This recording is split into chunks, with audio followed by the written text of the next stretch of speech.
Welcome to a Legendarium special about the coronation of Napoleon Bonaparte. The Corsican-born Napoleon, one of the greatest military leaders in history, rose with dizzying speed through the ranks of the French Revolutionary Army during the late 1790s. By 1799, Napoleon abandoned his Egyptian campaign to take over the government at bayonet point.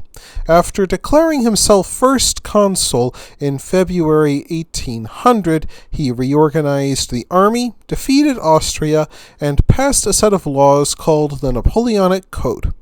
Bonaparte may have held the power of a military dictator, but still only held the title of First Consul of a regicidal republic.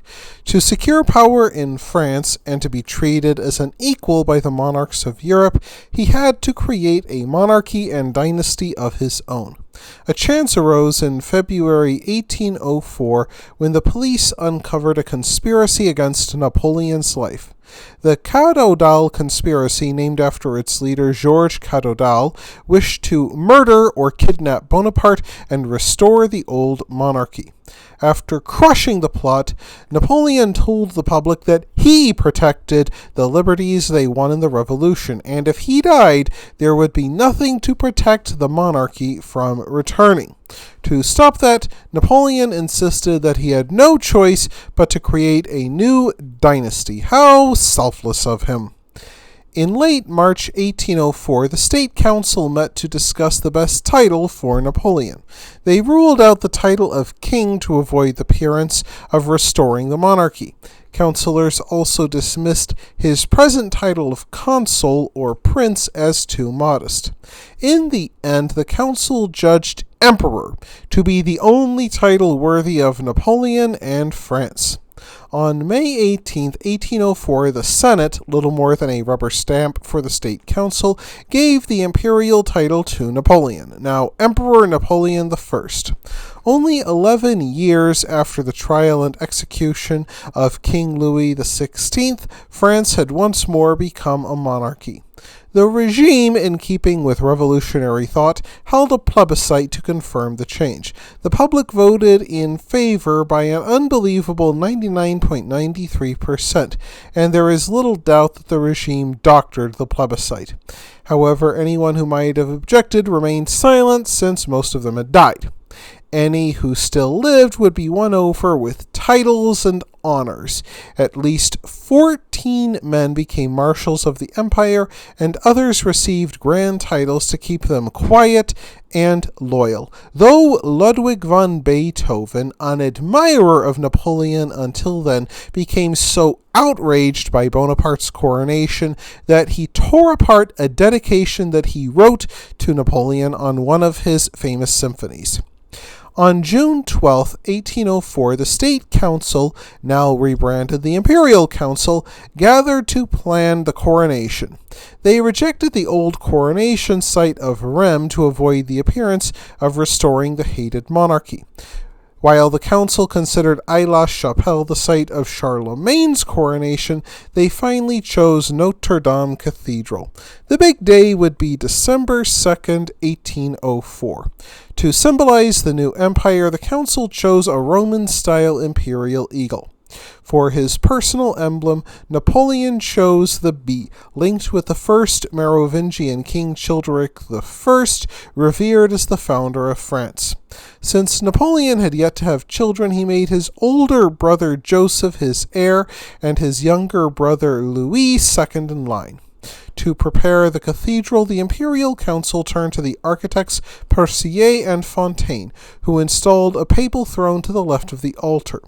They also made room for the cardinals, archbishop, and other churchmen in the religious area. In the middle, they set up a prie-dieu so the emperor and empress could kneel before the pope. At the opposite end of the church, near the great nave, they prepared a second space for the secular part of the ceremony. Here they built a grand imperial throne beneath a triumphal arch, decorated with eagles and draped in red velvet and decked out with Greco-Roman imagery. Between the secular and religious areas, they cleared enough space for the 6,000 invited guests. While not especially religious, Napoleon knew most Frenchmen wanted reconciliation with the Catholic Church after the upheavals of the Revolutionary era. He convinced the reigning Pope Pius VII to join the ceremony after long negotiations. Guests began to arrive at Notre-Dame around 6 a.m. on Sunday, December 2nd, 1804. As they waited for the ceremony to begin, they huddled beneath a neo-Gothic wooden awning to get out of the snow. An hour later, 460 musicians began to play at the Imperial Chapel. When the doors opened, the guests filed inside and handed their invitations to one of 92 ticket collectors who showed them to their seats. The Pope arrived on foot, beneath a canopy carried by 12 grooms wearing red damask. At 10 a.m., the cannons alerted the city that Napoleon and Josephine left the Tuileries Palace. The Emperor and Empress rode in a grand carriage drawn by 8 white horses. They led a procession so huge that it stopped several times to figure out a way through the narrow and winding streets of medieval Paris. At 11 a.m., the procession stopped outside Notre-Dame, and Napoleon emerged from his carriage. Napoleon put on his 80-pound coronation robe, a crimson velvet mantle lined with ermine and covered with golden bees. Napoleon turned to his brother and said in their native Italian, "If only Papa could see us now." At 11:45 a.m., the Emperor and Empress entered the cathedral as the choir sang hymns.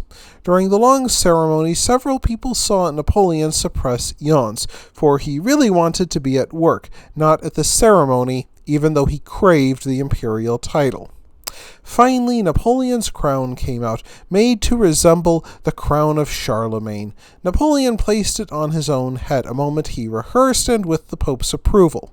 Later accounts claimed that Napoleon snatched the crown from the Pope in order to spite him, but this is not true. Next, Napoleon crowned Josephine, who knelt before him. After Napoleon took his coronation oath, people shouted, "Long live the Emperor!" The imperial procession then left the cathedral and traveled through Paris. Thousands of soldiers lined the streets to hold back the crowds who hoped to get a glimpse of their new emperor. The revolutionary republic came to an end, and an empire stood in its place. A painting of the coronation by Jacques-Louis David only 2 years later became a grand statement of imperial propaganda.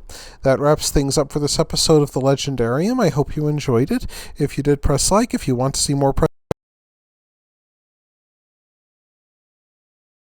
me, and I hope that you have a great rest of the day.